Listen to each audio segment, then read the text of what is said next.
For today's Google Challenge, we need to create a Google document called How I Would Use the Chromebooks in Education. We need to make sure that that Google Doc is shared with Oliver Train and Samantha Train, and of course we need to describe how we would use the Chromebooks in our classroom in 5 sentences or less. So the first thing that I need to do is I need to create a Google document, but I want to make sure that I share it with Oliver Train and Samantha Train. So the easiest way to do that would be to create the Google document inside the folder that's already shared with those 2 people.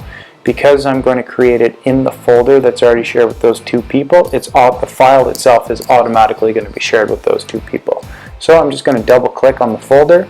I can see that there's no files inside of here yet, but when I click on New Google Doc, it's going to tell me that creating this document inside this folder is going to be shared with those 2 people.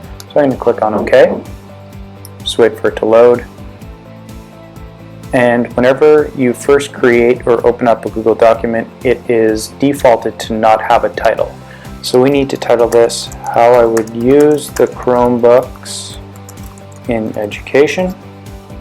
Click on OK, and we can see that it now has that title. I'm just going to close out of this document by pressing the X, and I'm going to go back into my drive, back to the folder, and I'm just going to double click on the folder, and I can see that that file is already in that folder and it's already shared with those 2 people. So I could open it again by clicking on it, and I could start typing up my description of how I would use the Chromebooks in my classroom.